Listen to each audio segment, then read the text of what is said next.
I'll never forget the moment my own sister looked at my son, my beautiful, kind Daniel, and slid a glass of tap water across her marble table while her children feasted on lobster and champagne. "We don't feed extras," she said, her voice dripping with disdain. My mother, sitting at the head of that table like a queen on her throne, nodded and added, "You should know your place, Margaret. 28 years of biting my tongue. 28 years of swallowing my pride for the sake of family peace. But that night, something shifted inside me. I just smiled, looked them both in the eye, and said, 'Noted.' I had no idea that within the hour, a ghost from my past would walk through those doors and change everything. Free. Sometimes the universe has a way of balancing the scales when you least expect it. Before I begin my story, let me know in the comments where you're listening from and what time it is. I just want to know I'm not alone in this. And if you feel moved by what you hear, consider subscribing to Grandma True Stories. It helps more people become aware of the reality of family betrayal and the power of quiet dignity. Now let me tell you what really happened. The phone call came on a Tuesday morning, which should have been my first warning. Victoria never called me on weekdays. Weekdays were for her charity luncheons, her tennis lessons at the country club, and her standing appointment at that salon where they charge $200 just to wash your hair. "Margaret," she said, not bothering with hello. My sister had always called me by my full name. "Never Maggie like everyone else did," she said, "Margaret, the way some people say, unfortunate, or mistake. Hello, Victoria."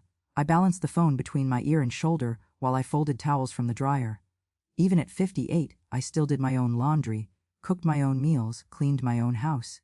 Not because I had to. Daniel had offered to help hire someone now that he had a decent job. But because I liked the rhythm of it. There was honesty in physical work. "Mother's 84th birthday is this Saturday," Victoria continued. "I'm hosting a dinner party, 7 o'clock. Don't be late. Not, 'Would you like to come?' or 'I hope you can make it.' Just a command delivered with the expectation of obedience." "That's wonderful," I said, meaning it despite her tone. Our mother was getting older, and who knew how many birthdays we had left to celebrate together. "Should I bring anything? I could make my apple pie. Mom always loved." "That won't be necessary." Victoria's voice could freeze water in July. "I've hired a renowned chef for the evening. Chef Antoine Rousseau. Perhaps you've heard of him. He's cooked for celebrities, diplomats. He has a 3-month waiting list, but he agreed to do Mother's birthday as a personal favor." Of course she had to mention the waiting list. Victoria never did anything without making sure you knew exactly how exclusive and expensive it was. "That sounds lovely," I said simply. "Ring Daniel if you must." She said it like my son was an inconvenience, an afterthought. "But Margaret, please try to dress appropriately this time. Last Christmas you showed up in that dreadful department store dress. This is a formal dinner. There will be important people here." My hand tightened on the phone. Dreadful department store dress had been a beautiful navy blue number that I'd saved for 3 months to buy. I'd felt pretty in it, which was rare for me, but Victoria had spent the entire evening making small comments about budget fashion and asking loudly if I'd gotten it on clearance. "I'll do my best," I said quietly. "See that you do." 7 o'clock, Margaret, sharp. She hung up without saying goodbye. I stood there in my small living room, surrounded by my folded towels and my worn but comfortable furniture, and felt the old familiar weight settling on my shoulders. Every family gathering was like this, a test I was expected to fail, a stage where Victoria could perform her superiority while I played the role of the poor relation. Daniel came home from work that evening and found me staring at my closet like it held the secrets of the universe. "Mom." He leaned against my bedroom doorway, still in his business casual clothes from his job at the marketing firm. My son had grown into such a good man, kind eyes like his father's, but with a backbone I'd made sure to help him develop. "What's wrong? Your Aunt Victoria invited us to Grandma's birthday dinner on Saturday." His face fell. Daniel had his own history with Victoria's cruelty. When he was 10, she'd announced at Thanksgiving that she wouldn't be giving him any Christmas presents because charity cases make people dependent. When he'd graduated college, putting himself through with scholarships and night jobs, she'd asked him loudly at the celebration dinner if he'd gotten his degree from one of those online schools. "Do we have to go?" he asked. I turned to face him. "Honey, she's my mother. It's her 84th birthday. She's also the woman who told you last Easter that you'd let yourself go and should consider doing something about your appearance." Daniel's jaw clenched. And Aunt Victoria? Mom, the way she treats you. I know. I crossed the room and took his hands. I know, baby. But family is complicated. Family shouldn't make you feel small. God. I'd raised him right. No, I agreed. They shouldn't. But sometimes we do things not because they're easy, but because they're right. Your grandmother is getting older. I don't want to miss what might be one of our last chances to celebrate with her. Daniel sighed and pulled me into a hug. At 28, he still hugged his mother, which made me luckier than most. Okay? He said into my hair. But I'm going with you. And if Aunt Victoria starts her usual garbage, I'm not staying quiet this time. Deal? I whispered, even though I knew that when the moment came, I'd probably still play peacemaker. It was a role I'd perfected over 58 years of life. Saturday arrived too quickly. I'd found a dress at a consignment shop, elegant, dark green, probably expensive when it was new. It fit well and made me feel, if not beautiful, at least dignified. Daniel wore a suit he'd bought for job interviews, and he looked so handsome it made my heart ache. Ready? He asked as we stood by my old sedan in the driveway. As I'll ever be. The drive to Victoria's house, her mansion. Really, took 40 minutes. She lived in the kind of neighborhood where the houses had names instead of just addresses. Ashford Estate. Her place was called because she'd married Robert Ashford, whose family had made their fortune in real estate 3 generations ago. The circular driveway was already crowded with expensive cars. Mercedes, BMWs, even a Bentley. My 10-year-old Toyota looked like a lost puppy among purebred dogs. Here we go, Daniel muttered as we walked up to the massive front door. Victoria answered, resplendent in what I was sure was a designer gown. Her eyes swept over us with barely concealed disdain. Margaret. Daniel, you're here? She said it like she'd hoped we wouldn't show up. Happy birthday, Mom. I called past her, catching sight of our mother holding court in the living room, surrounded by what looked like Victoria's entire social circle. Yes, well, come in, I suppose. Victoria stepped aside. But do try to blend in. And Margaret, the kitchen staff entrance is around back in case anyone mistakes you for. She stopped herself. But the implication hung in the air like smoke. Daniel's hand found mine and squeezed. A warning, or maybe a plea, don't let her get to you. But as we stepped into that marble foyer, with its crystal chandelier and its cold, perfect elegance, I felt myself shrinking. Becoming smaller. Remembering my place. The living room looked like something out of a magazine. Enormous flower arrangements, orchids and roses that probably cost more than my monthly grocery budget, stood on every surface. Waiters in crisp, white jackets circulated with silver trays of champagne and hors d'oeuvres. The guests, at least 30 of them, were all dressed like they were attending a gala at the opera. And there, in the center of it all, sat my mother. Eleanor Carson had always been a handsome woman, and age had only made her more regal. She wore a cream-colored silk dress with pearls at her throat. Pearls that had belonged to my grandmother, pearls that I'd always been told would be divided between Victoria and me someday. Though I had a feeling I knew which one of us would actually inherit them. Margaret. My mother's voice carried across the room. Come here, dear. Let me look at you. I made my way through the crowd, very aware of the eyes following me. These were Victoria's people, country club friends, business associates, society women who lunched. I didn't belong in their world, and they knew it. Hi, Mom. I bent to kiss her cheek. Happy birthday. She accepted the kiss but barely looked at me, her eyes already sliding to Daniel. And Daniel? You've grown. Are you employed yet? I've been employed for 6 years, Grandma, Daniel said with impressive patience. I'm a senior account manager now. Oh, she sniffed. How nice.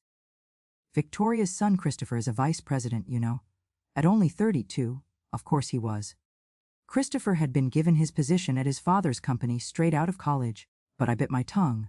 Where should we sit, Mom? I asked. My mother waved vaguely. Oh, Victoria's handling all that. Ask her. Dismissed? I was being dismissed by my own mother at her own birthday party.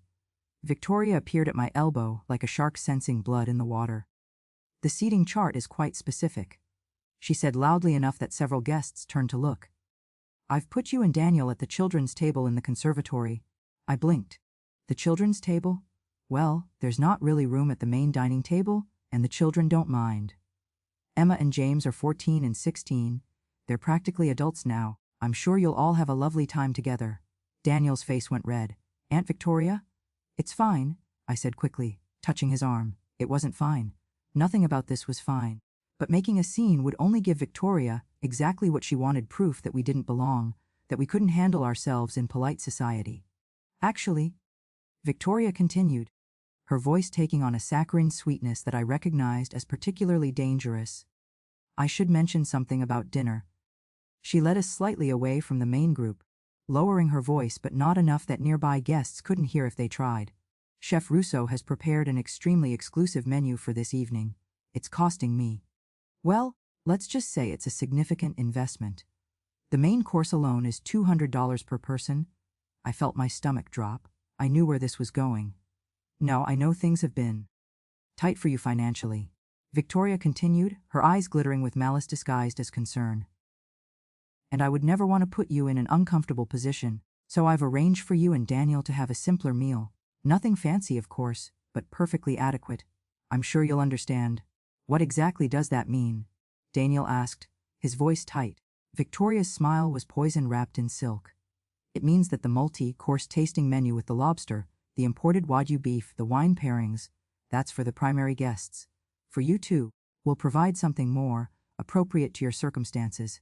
The words hit me like a slap, but before I could respond, Victoria's 16-year-old son James walked by with a plate piled high with appetizers, seared scallops, caviar blinis, prosciutto wrapped figs. "I'm Maggie Danny," he grinned at us. James had always been kind, unlike his mother. "This food is insane, you've got to try the scallops. They literally melt in your mouth." "James, darling," Victoria said sharply. "Please don't fill up on appetizers. Chef Russo has 7 courses planned." 7 courses? James whistled.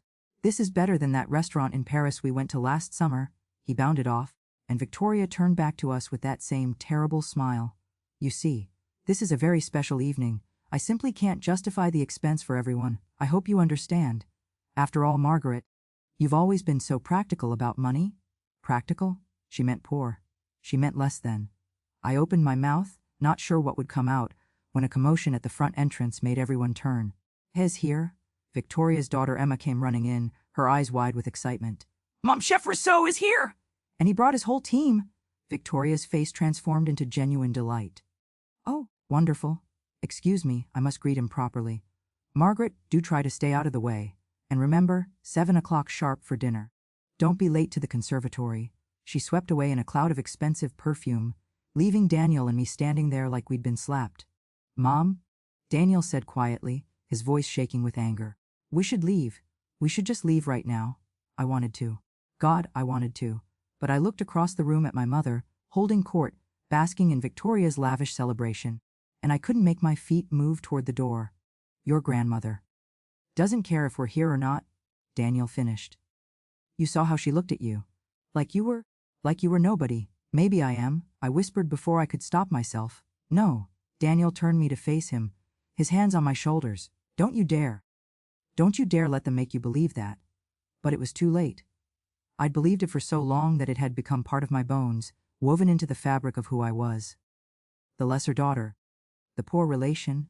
The one who should know her place. From the foyer, we could hear Victoria's voice raised in delighted greeting. "Chef Rousseau! What an absolute honor! Please, come in, come in!" "Let me introduce you to everyone." A man's voice responded, warm and accented with French undertones. "Madame Ashford, the honor is mine. I understand this is a very special occasion. My mother's 84th birthday. Only the best for her, of course. And for my guests. So many important people here tonight." I turned away, not wanting to watch Victoria perform her gracious hostess routine. Daniel and I drifted toward the conservatory, the glass, enclosed room where we'd apparently be dining with the teenagers, away from the important people. The conservatory was beautiful, I had to admit. Floor to ceiling windows overlooked Victoria's manicured gardens. The table was set for 5, 2 places clearly meant for Daniel and me, 2 for Victoria's children, and 1 more I assumed was for a friend of theirs. "At least the view is nice," I said, trying to inject some lightness into my voice. Daniel didn't smile. He was staring back toward the main dining room, where we could see Victoria's table being set with crystal and china that probably cost more than my car. "This is wrong," he said. "Mom, this is so wrong." "I know. Honey?" "Then why are we staying?" I didn't have a good answer for that. Maybe because leaving would mean admitting defeat. Maybe because some part of me still hoped that my mother would notice, would care, would stand up for me just once. Or maybe I was just too tired to fight anymore. A young waiter appeared with a tray. "Water for you both," he asked. His voice professionally neutral but his eyes kind. Thank you, I said, taking the glasses. He hesitated, then leaned in slightly. I'm not supposed to say this, but Chef Rousseau is supposed to be amazing. Everyone's talking about the menu. 7 courses all paired with rare wines. The lobster dish alone is legendary. That's wonderful, I said, my voice hollow. He looked between us, seemed to understand something, and his expression softened. I'll see what I can do about getting you folks some of the good appetizers, at least. It's not right? He stopped himself. Anyway, I'll be back. He hurried off, leaving Daniel and me standing there with our glasses of water while, through the doorway, we could see the main dining room filling with guests, taking their seats at the magnificent table, champagne being poured, laughter and conversation rising like music. And in that moment, standing in the conservatory with my glass of tap water, I felt something shift inside me. Not anger exactly, not even hurt anymore, just a kind of clarity, a sudden, sharp understanding of exactly where I stood in my family's hierarchy. Noted, I whispered to myself. Daniel looked at me. What? Nothing, honey. I squeezed his hand. Let's just get through this evening. But as we sat down at our exile table, I made myself a quiet promise. This was the last time. The very last time I would let them make me feel like I was less than human. I just didn't know yet that the universe was already working on keeping that promise for me. The main dining room erupted in applause as Chef Antoine Rousseau made his grand entrance. Even from the conservatory, Daniel and I could hear Victoria's theatrical gasps of delight. Ladies and gentlemen, Victoria announced, her voice carrying with the practiced projection of someone who'd chaired 1,000 charity events, may I present the culinary genius who will be creating magic for us tonight, Chef Antoine Rousseau. More applause. I couldn't help myself. I stood and moved closer to the doorway to catch a glimpse of this famous chef, who was worth $200 per person. He was younger than I'd expected. Maybe in his early 50s, with dark hair silvered at the temples, and the kind of lean, energetic build that spoke of someone who spent their days on their feet. He wore the traditional white chef's jacket, but something about the way he carried himself suggested this was a uniform he'd earned, not just worn. Mercy, mercy, he said, his accent genuine and warm. It is my great pleasure to cook for such a distinguished gathering. Tonight, we will take you on a journey through French cuisine, from the coast of Brittany to the hills of Provence. Each course has been carefully designed to honor Madame Eleanor on this special day. My mother beamed from her seat at the head of the table. Victoria stood beside Chef Rousseau like a proud impresario presenting her prize act. Chef Rousseau's restaurants have 3 Michelin stars. Victoria informed her guests unnecessarily. His cooked for presidents, movie stars, even royalty. We're incredibly fortunate he agreed to do this private event. You flatter me, madame, Chef Rousseau said with a slight bow. But I must say, the true honor is, he stopped mid-sentence. His eyes had swept the room and landed on the conservatory doorway where I stood. For a long moment, he simply stared. His expression shifted from professional pleasantness to something I couldn't quite read. Surprise, certainly, but something else too. Recognition. That was impossible. I'd never met this man in my life. Chef, Victoria touched his arm lightly. Is everything all right? He blinked, seeming to come back to himself. Oh, yes, forgive me. I thought I saw. He shook his head. It is nothing. Now shall we discuss the menu?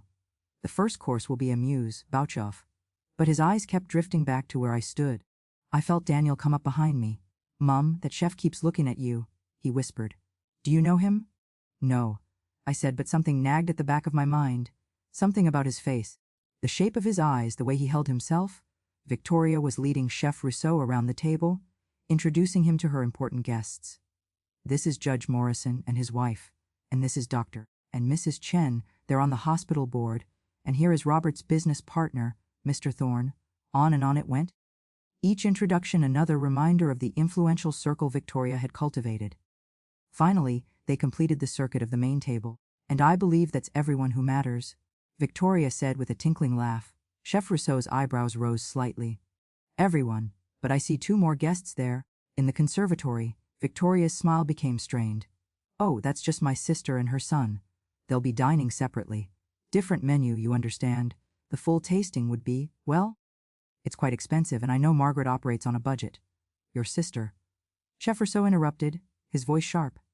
Yes, my younger sister Margaret, she's here for Mother's birthday, of course, but Chef Russo was already moving toward the conservatory.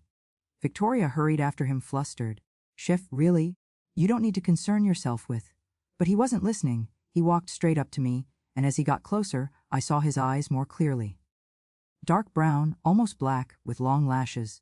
And in those eyes was something that made my heart skip. He knew me.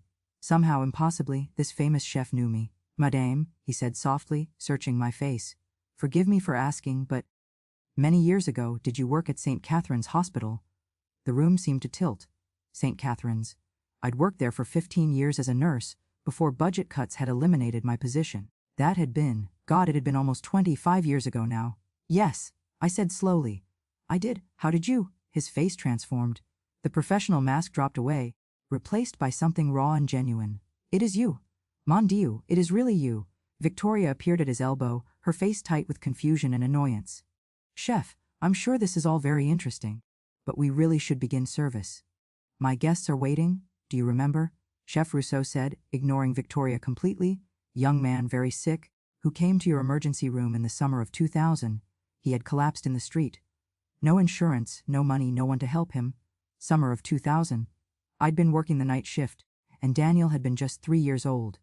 My husband had only been gone a year, and I'd been running on coffee and determination, trying to make ends meet. And then, slowly, a memory surfaced.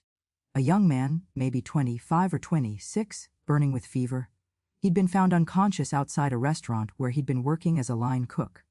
Severe infection from an untreated injury. The doctors had said he needed surgery, antibiotics, blood transfusions. But he had no insurance, no family in the country, no way to pay. Antoine, I whispered. Your name was Antoine, his eyes filled with tears. You remember? You were so young. You kept apologizing, saying you couldn't pay, that you would work it off somehow. And you told me to hush. A tear ran down his cheek, and he didn't bother to wipe it away. You told me that some things were more important than money. You donated blood when they discovered you were a match for the transfusion. You stayed with me during the surgery, even though your shift had ended. And when the hospital said they would send my bill to collections, I paid it. I said quietly, the memory flooding back now. It had been $3,000. $3,000 I didn't have, that I'd put on a credit card and spent 2 years paying off. Daniel had been so small, and we'd been living on store, brand macaroni and hope. But this young man had been dying, and no one else would help him. The conservatory had gone completely silent. Through the doorway, I could see the guests at the main table craning their necks to watch. Victoria's face had gone pale, then red. You paid his hospital bill? You? I didn't have a choice, I said simply. He would have died. But $3,000? Victoria's voice was rising. You were always crying poor, always saying you couldn't afford things, and you gave $3,000 to a stranger. Chef Rousseau turned to Victoria, and his expression had changed. The warmth was gone, replaced by something cold and assessing. Not a stranger. Madam, an angel. This woman saved my life when no one else would help me. She gave me a second chance, and because of her I was able to finish culinary school, to work, to eventually open my first restaurant. He turned back to me. I tried to find you, to repay you, but by the time I could afford to, the hospital said you had left. I have been looking for you for 25 years. Oh my God, Daniel breathed beside me. Mom, you never told me this story. I shrugged, embarrassed. It wasn't important. He needed help, I helped. That's all? That's all? Chef Rousseau laughed, a sound caught between joy and disbelief. Madame, you gave me my life. Everything I have built, every success I have achieved, it exists because you believed a poor, sick immigrant was worth saving. Victoria had gone very still. I could see her mind working, calculating, trying to figure out how to spin this situation to her advantage. Well, she said, her voice overly bright. Isn't this just wonderful? What a small world! Chef, now that you've had your reunion, perhaps we could. Madame Ashford, Chef Rousseau said, his voice carrying clearly to every person in both rooms. Before we begin service, I have a question for you. Of course, chef. Anything. Why? He asked, gesturing to our table in the conservatory. Is this woman, this magnificent, generous woman who saved my life, sitting apart from the rest of your family, free, and why did you tell me she would be having a different menu? The silence that followed was deafening. Victoria's mouth opened and closed like a fish. That is, it's complicated. Family dynamics, you understand, and the expense of the full menu. How much is Madame Margaret's meal supposed to cost? Chef Rousseau asked coldly. Well, nothing, really. Just something simple from the kitchen. I thought perhaps some chicken, a salad. While everyone else eats 7 courses of my finest work. His voice could have cut glass. While your mother sits at the head of that table, and this woman, her own daughter, is given scraps like a dog. Now see here, Victoria started, her face flushing with anger and embarrassment. But Chef Rousseau held up his hand. None. No. This is not acceptable. He looked around at the assembled guests, at my mother sitting shocked at the head of the table, at Victoria standing there with her careful facade crumbling. Then he looked at me, and his expression softened. Madame Margaret, would you and your son do me the very great honor of joining me in the kitchen? I have something I would like to discuss with you. Chef Rousseau? Victoria's voice was shrill now. My guests are waiting. We have a schedule. Your guests, he said coldly, can wait. This will take only a moment. He offered me his arm like I was royalty. I looked at Daniel, who nodded encouragingly, his eyes bright with something that looked like pride. I took Chef Rousseau's arm, and together we walked out of the conservatory, through the main dining room where 30 pairs of eyes watched us, and toward the kitchen. Behind us, I heard Victoria's voice, high and frantic. Mother, did you know about this? Did you know Margaret gave away $3,000? And my mother's response, cold as winter, of course not. If I had known, I would have stopped her from being so foolish. Chef Rousseau's arm tensed under my hand, but he said nothing. He just kept walking, leading me away from the judgment and the cruelty and the family that had never valued me. And in that moment, I realized sometimes salvation comes from the most unexpected places. The kitchen was a world unto itself, gleaming stainless steel, the air thick with the aroma of butter, herbs, and roasting meat. Chef Rousseau's team moved with choreographed precision. One woman plating delicate appetizers, a young man reducing a wine sauce, another checking the temperature of what looked like perfectly seared beef. They all looked up when we entered. Curious but professional, continue please, Chef Rousseau said to his team. Then to us come, we can talk here. He led us to a small alcove away from the main work area, a planning space with a desk and a few chairs. Daniel and I sat, and Chef Rousseau pulled up a stool facing us, his chef's jacket still pristine, despite the organized chaos happening 20 feet away. For a long moment, he just looked at me, shaking his head slightly as if he still couldn't quite believe it. 25 years, he said finally. For 25 years, I have wondered what happened to the nurse with the kind eyes who saved my life. I went back to St. Catherine's after I recovered, but they said you had been let go. Budget cuts. I asked for your contact information, but they said it was confidential. He laughed bitterly. I had nothing then. No money to hire someone to search for you. By the time I could afford it, the trail was cold. You didn't need to search for me, I said softly. I didn't help you expecting anything in return. I know. That is what makes it extraordinary. He leaned forward, his elbows on his knees. Do you know what I was doing the night I collapsed? I shook my head. I was working 3 jobs. Morning prep cook at a hotel restaurant, lunch shift at a cafe, dinner line at a steakhouse. I had been in America for 2 years, trying to save enough money to attend the Culinary Institute. I had been accepted, but I had no money for tuition. He smiled sadly. I was so tired. I had cut my hand badly 3 days before, but I could not afford to take time off, could not afford to see a doctor. The infection, it nearly killed me. I remember, I said. You had sepsis. You were delirious with fever. I remember your voice, he said. Even through the fever, I remember. You kept saying, stay with me. You're going to be all right. Stay with me. Like you actually cared whether some nobody immigrant lived or died. Daniel had been quiet, listening, but now he spoke. That's my mom. She's always been like that. She cares about everyone, Chef Rousseau nodded. I can see where you learned your character, young man. You have the same eyes as your mother. Kind eyes. He turned back to me. After you saved me, I made a promise to myself. I would not waste the second chance you gave me. I worked harder than ever. I got into the Culinary Institute on a scholarship. They sometimes waived tuition for extraordinary circumstances. I studied. I practiced. I became obsessed with being the best. He stood and began to pace, the words pouring out of him like he'd been holding them in for decades. My first restaurant opened 10 years ago. A small place in Brooklyn. I called it Second Chance. He smiled at my expression. Yes, because of you. It got a good review in the Times. Then another. Then a Michelin inspector came. 1 star. Then 2, then 3. Now I have 4 restaurants. I have cooked for presidents, for celebrities. I have money, success, respect. He stopped pacing and looked directly at me. But I have never forgotten that none of it would exist without you. Without your kindness to a stranger who had nothing. Tears were running down my cheeks now. I hadn't cried in Victoria's house, hadn't given her the satisfaction, but here in this kitchen, with this man who remembered me, I couldn't hold them back. I'm so proud of you, I whispered. So proud of what you've built. And I am ashamed, he said fiercely, that you are sitting in a conservatory being served water while your family feasts like royalty. Your own mother, who you honor by coming to her celebration, she allows this? It's complicated. I started, but he waved his hand dismissively. It is not complicated. It is cruelty. Simple. Ugly cruelty. He pulled his stool closer. Tell me, and please, be honest, are things difficult for you financially? Do you need help? I have money now, much money. Please, it would be my honor. No, I said firmly, though I was touched by the offer. No, Antoine, I'm fine. I work part-time at a clinic now doing intake. Daniel has a good job. We have a small house. It's paid off. We're not wealthy, but we're comfortable. We're happy. Then why does your sister treat you like you are a burden?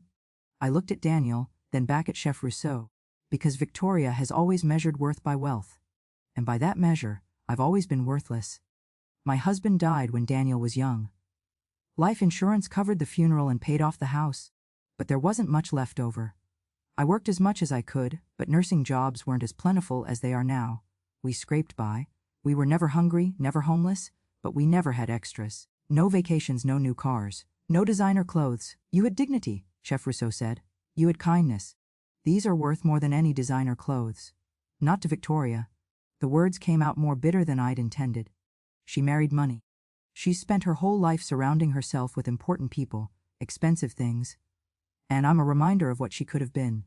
Ordinary. There is nothing ordinary about you, Madame Margaret. A knock on the doorframe made us all turn. It was the kind young waiter from earlier, looking nervous. Chef. Sorry to interrupt, but Madame Ashford is asking when service will begin.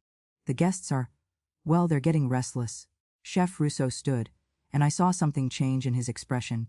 The soft reminiscence was gone, replaced by something harder, more determined. Tell Madame Ashford I will be out in 5 minutes. He waited until the waiter left, then turned back to us. I have a proposition for you both. What kind of proposition? Daniel asked warily. Your aunt has hired me to create a spectacular dinner, yes, to impress her important guests, to show them her wealth and taste. She wants a performance. His smile was sharp. So I will give her one, but on my terms, and you two will be the guests of honor. Antoine, I don't think, I started. Please, he said, and the pleading in his voice stopped me. Please, allow me this. For 25 years I have dreamed of repaying you. For 25 years I have imagined finding you and showing you what your kindness created. Let me do this one small thing.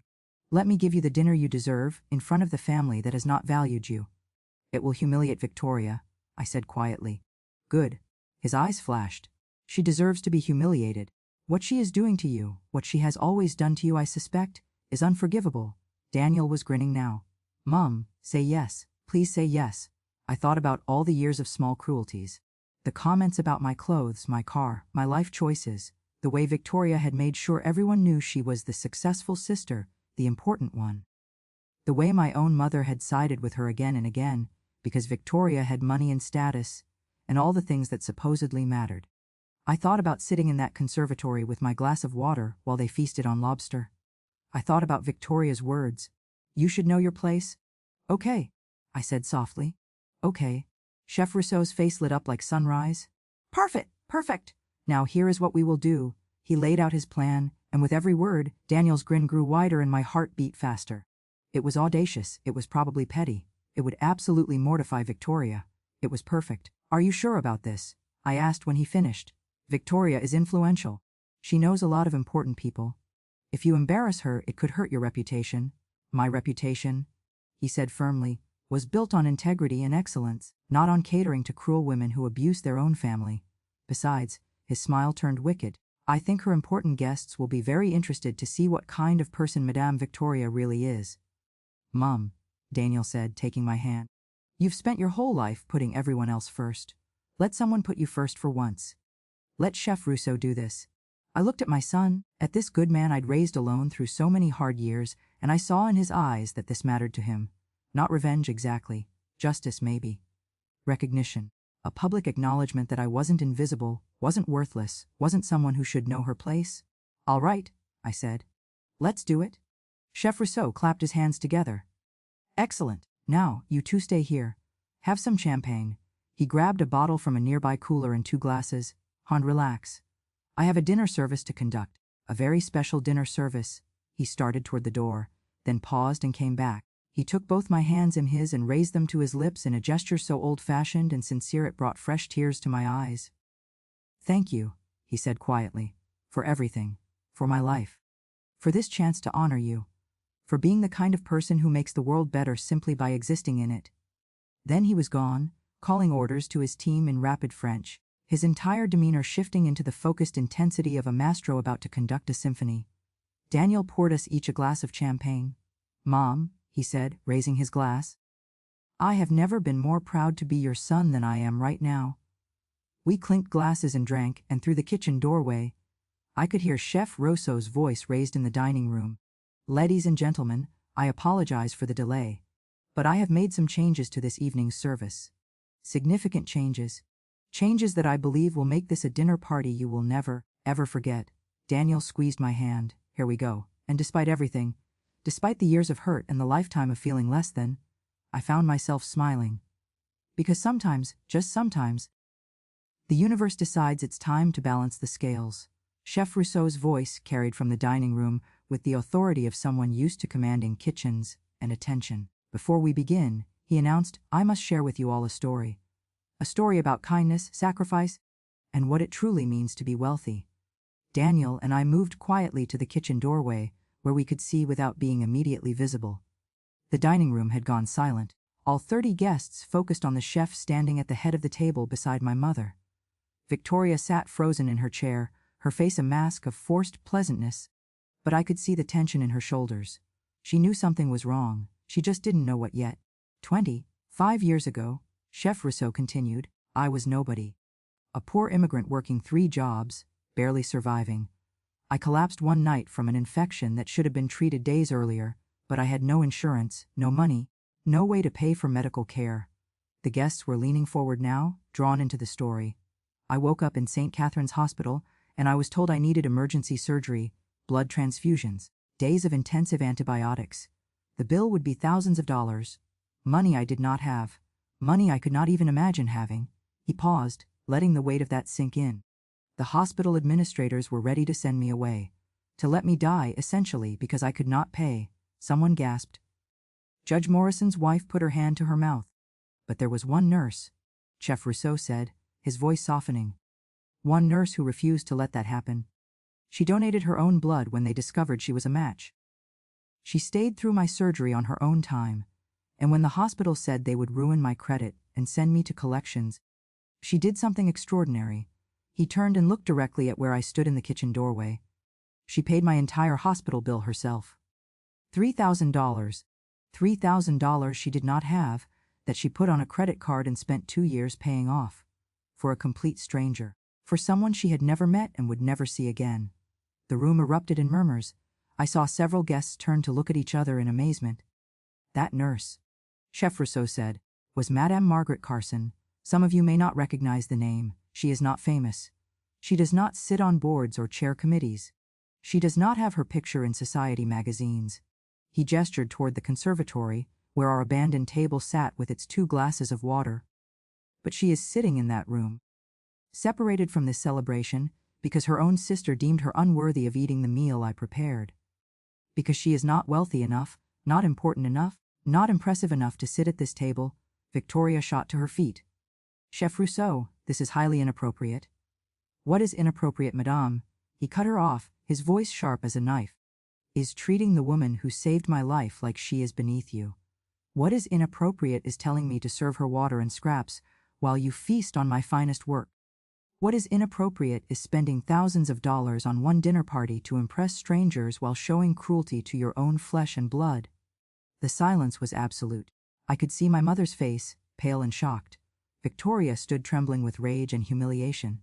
This woman, Chef Rousseau continued, pointing at me, gave me my life. Everything I have, my restaurants, my success, my reputation. exist because she believed a dying immigrant was worth saving. She had a young son to feed, bills she could barely pay, and she gave away $3,000 to save someone she would never see again. He turned to face the guests fully now. So I ask you, ladies and gentlemen, who is truly wealthy? The woman who spends extravagantly to impress others, or the woman who gives everything to save a stranger? Dr. Chen stood up from his seat. Chef Rousseau, are you saying that Mrs. Carson, Margaret, that she's the one who saved you? The story you told at that charity event last year, the very same? Chef Rousseau confirmed. I have been searching for her for 25 years. And I find her here, being humiliated by her own family. Mother, Victoria hissed, turning to Eleanor. Did you know about this? Did you know what Margaret did? My mother looked confused, then defensive. How could I have known? She never told me. Margaret never told me anything important. Perhaps, Chef Rousseau said coldly. Because you never listened. He strode to the kitchen doorway and extended his hand to me. Madame Margaret, would you and your son please join us? My legs felt like water, but Daniel's hand on my back steadied me. Together, we walked out of the kitchen and into the dining room. Every eye was on us. I saw recognition dawn on some faces. People who'd briefly met me over the years at various family functions, always introduced as Victoria's sister, and then promptly forgotten. I saw curiosity on others, and on a few I saw something that looked like shame. Judge Morrison stood, then his wife, then Dr. Chen and his wife, one by one. Every guest at that table rose to their feet. They were giving me a standing ovation. Please, Chef Rousseau said, guiding Daniel and me toward the table. Sit here, at the head. These are the places of honor. But that's Mother's seat. Victoria started. Your mother, Chef Rousseau said, can sit anywhere she likes. But tonight, the guest of honor is the woman whose kindness changed my life. He pulled out the chair at the head of the table, my mother's chair, and waited. I looked at my mother, who sat in stunned silence, her mouth slightly open. Mom, I said softly, happy birthday. Then I sat down. Daniel took the seat beside me, grinning so wide I thought his face might split. Chef Rousseau clapped his hands, and immediately his team began moving, rearranging place settings, bringing additional chairs. We will need 2 more places at this table, he announced. Everyone moves down. Make room. Tonight, we celebrate the people who truly matter. Victoria stood there, her carefully constructed evening crumbling around her. This is my dinner party. My event. You can't just. I can, Chef Rousseau said simply. You hired me to cook, madame. But you do not own me, and I will not be party to cruelty. Mother, Victoria appealed to Eleanor. Are you going to allow this? All eyes turned to my mother. She sat very still, looking at me with an expression I couldn't quite read. For a long moment, no one spoke. Then, slowly, Eleanor Carson said, Victoria, sit down. But, sit down. Victoria sat, her face blotched red with humiliation and fury. My mother looked at me, then really looked at me, maybe for the first time in years. Is it true, Margaret? Did you really pay that young man's hospital bill? Yes, Mom. $3,000? Yes? But you were barely making ends meet. You were raising Daniel alone. You told me you couldn't afford to come to Victoria's vacation house that summer because you had no money. I didn't have money, I said quietly, because I'd spent it saving someone's life. It seemed more important than a vacation. My mother's eyes filled with tears. Why didn't you tell me? Would it have mattered? The question hung in the air like smoke. My mother opened her mouth, closed it, opened it again. No answer came. Chef Rousseau broke the silence. Now then, let us begin this dinner properly. Madame Margaret, Monsieur Daniel, tonight you will experience the finest meal I know how to prepare. 7 courses, each one crafted with care. Each one paired with exceptional wine. And every guest at this table will understand that they are privileged to dine in your presence. He snapped his fingers, and his team sprang into action. Within moments, the first course appeared: delicate oysters on the half-shell, topped with caviar and a champagne mignonette. From the coast of Brittany, Chef Rousseau explained, placing the plate before me himself. Where the oysters are said to taste like the ocean kissed by angels. The oyster was like nothing I'd ever tasted, briny and sweet, with the caviar adding a burst of richness that made me close my eyes in pleasure. Around the table, other guests were receiving their courses, but I noticed Chef Rousseau's team served Daniel and me first, before everyone else, even before my mother. Dr. Chen raised his glass from his seat down the table. A toast, he called out. To Margaret Carson, a woman who exemplifies what it truly means to be generous. To Margaret, the guests echoed, raising their glasses. I looked down the table at Victoria. She sat rigid in her chair, her woosters untouched, her face a mask of barely controlled rage. Her husband Robert sat beside her, looking deeply uncomfortable. Her children, Emma and James, looked confused but fascinated by the drama unfolding. The second course arrived, a delicate lobster bisque, rich and velvety, with a drizzle of cognac cream. "This is the dish," Chef Rousseau said, "that I created when my first restaurant received its third Michelin star." The inspector said it was like tasting the essence of the sea itself. As I took my first spoonful, Daniel leaned over and whispered, "Mom, are you okay?" I looked at my son, then at the table full of strangers who'd stood up for me, then at Chef Rousseau who'd orchestrated this entire moment of vindication. "Yeah," I whispered back. "I think I actually am." The third course came. Seared scallops with a cauliflower puree and brown butter. The fourth, a perfectly cooked halibut with spring vegetables and a white wine reduction. Each course more spectacular than the last. And through it all, Chef Rousseau stood nearby, making sure my glass was always full, making sure I had everything I needed, treating me like visiting royalty. Conversation around the table had shifted. Guests who'd ignored me for years were suddenly asking me questions. Judge Morrison wanted to know about my nursing career. Mrs. Chen asked about raising Daniel alone. Others asked about St. Catherine's Hospital, about what it was like working in emergency medicine. For the first time in my life at one of these family gatherings, people were actually interested in me. Not as Victoria's poor sister, but as myself. The fifth course arrived, the legendary Wagyu beef, cooked to perfect medium rare, with a red wine reduction and roasted root vegetables. $200 per person. Someone murmured down the table. "This is the course Victoria was bragging about." Victoria heard it. Her knuckles were white around her fork. As we ate, my mother kept glancing at me, and I could see something working behind her eyes. Confusion, maybe. Or the first stirrings of regret. Chef Rousseau appeared at my elbow with the sixth course, a selection of artisanal cheeses with honeycomb and fig compote. "Only 2 courses left," he said quietly, "just for me. Are you surviving this?" "More than surviving," I admitted. "Antoine, thank you. You didn't have to do this." "Yes," he said firmly. "I did. You gave me dignity when I had none. Let me return the favor." And as the evening continued, I realized something profound. Vindication doesn't always look like revenge. Sometimes it looks like simply being seen, being valued, being honored for who you've always been. The seventh and final course was a work of art. A delicate chocolate soufflé with raspberry coulis and gold leaf, accompanied by a small glass of dessert wine that tasted like liquid sunshine. "This," Chef Rousseau announced to the table, "represents hope. The rising of the soufflé symbolizes resilience, how we rise even when circumstances try to keep us down. It is dedicated to Madame Margaret, who has risen with grace despite years of being pushed down."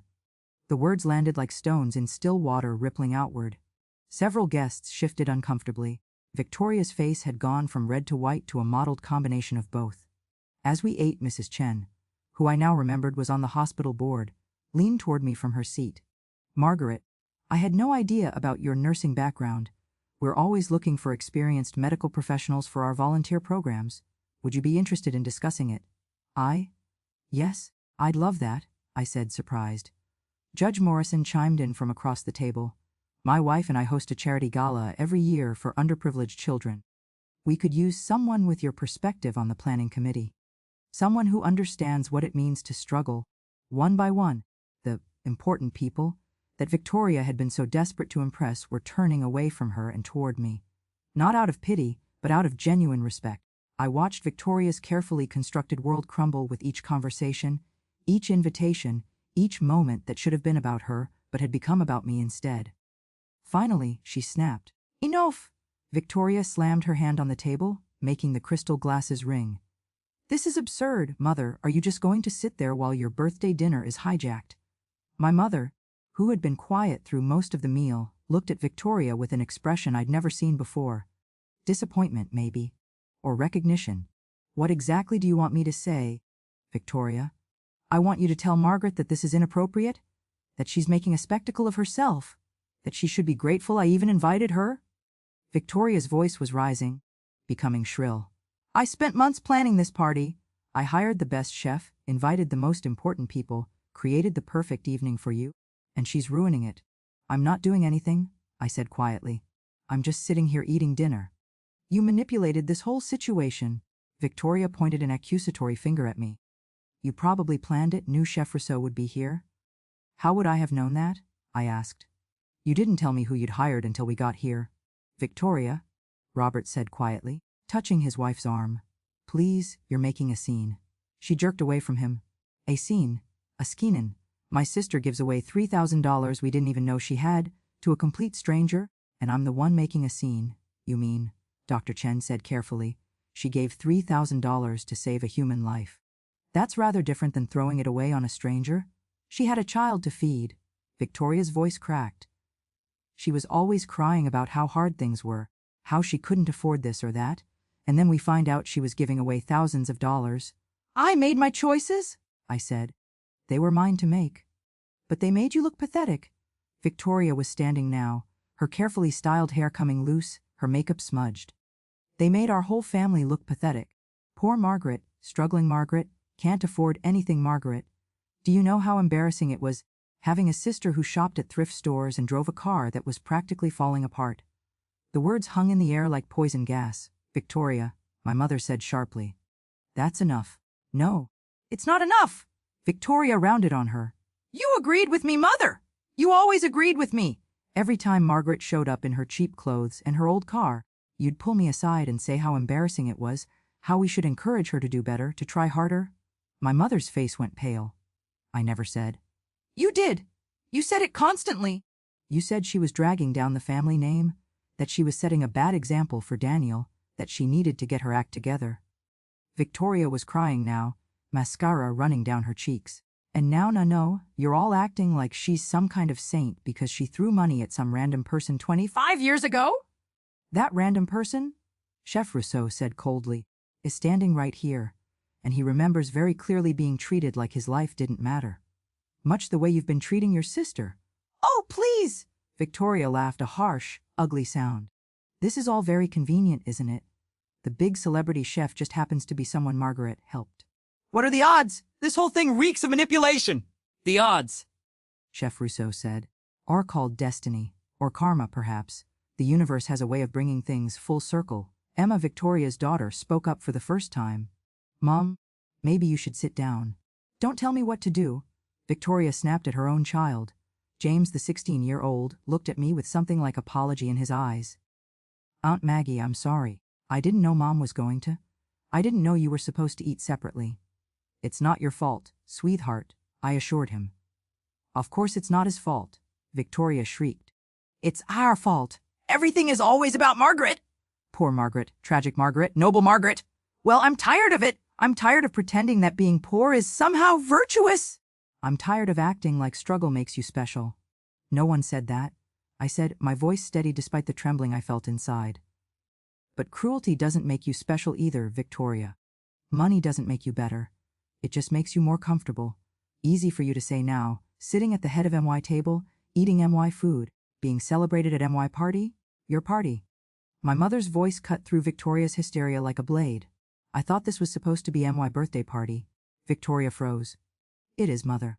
Of course it is. You meant it was your party, Eleanor said, standing slowly.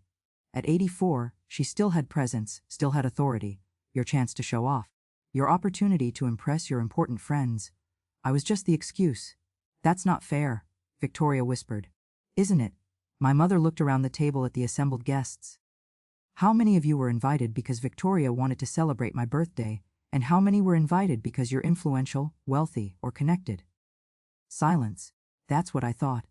My mother turned to me, and her eyes were wet. Margaret, did you really pay that young man's hospital bill? Yes. Mom, $3,000 that you couldn't afford? Yes. Why didn't you tell me? I took a deep breath. Because I knew what you'd say. You'd say I was being foolish, that I should have thought of Daniel first. That charity begins at home. I paused. You would have been angry with me for wasting money we didn't have? I would have, she admitted, her voice breaking. You're right, I would have said all of those things. And I would have been wrong. Victoria made a strangled sound. Mother? Be quiet, Victoria. Eleanor moved slowly around the table until she stood in front of me. Stand up, Margaret. I stood, my heart pounding. My mother looked at me, really looked at me, for what felt like the first time in decades. I have failed you, she said simply. For years I have failed you. I favored your sister because she was successful, because she married well, because she gave me grandchildren I could brag about, and I treated you like you were less. Like you were a disappointment. Mom, you don't have to. Yes, I do. Tears were streaming down her face now. I do have to say it. You saved a man's life, Margaret. You gave away money you desperately needed to save a complete stranger, and instead of being proud of you, I'm just learning about it 25 years later because a chef happened to recognize you. She reached out and took my hands, her grip surprisingly strong. What kind of mother doesn't know her own daughter? She whispered. What kind of mother doesn't see the beauty in who you are? I couldn't speak. Couldn't breathe. This was the moment I'd been waiting for my entire life. My mother seeing me, truly seeing me. I'm sorry, she said. I am so sorry. Can you forgive me? Behind her, Victoria stood frozen, watching her entire world restructure itself around a truth she couldn't accept, that being rich wasn't the same as being worthy, that success wasn't measured in dollars and social status, that our mother's love shouldn't have been conditional on bank account balances. I looked at my mother's face, lined with age and wet with tears, and I thought about all the years of hurt, all the moments of dismissal, all the times I'd felt invisible in my own family. And then I thought about Chef Rousseau, who'd remembered a kindness from 25 years ago. About Daniel, who'd turned out good and kind despite everything. About all the patients I'd helped over the years, all the small acts of grace that had defined my life, even if no one noticed. I thought about who I was and who I'd raised myself to be, without my mother's approval or my sister's respect. Yes, I said finally. I forgive you. My mother pulled me into a hug. And for the first time since I was a small child, it felt real. It felt like love. When we pulled apart, I looked over her shoulder at Victoria, who stood trembling with rage and disbelief and something that might have been grief for the pedestal she'd just fallen from. I forgive you too, Victoria, I said quietly. I don't want your forgiveness, she spat. I don't want anything from you. I know, I said, but I'm giving it anyway. Because that's what you do when you love someone, even when they've hurt you. You give them grace. Victoria's face crumpled. Without another word, she turned and fled from the dining room. We heard her footsteps on the stairs, then the slam of a door somewhere above us. Robert stood awkwardly. I'll go check on her, give her time, Chef Rousseau said quietly. Some people need to sit with their reflection before they can see it clearly. The remaining guests sat in stunned silence, their plates of soufflé forgotten. And I stood there, my mother's hand still in mine, and realized that sometimes the greatest victory isn't proving someone wrong. It's proving yourself right.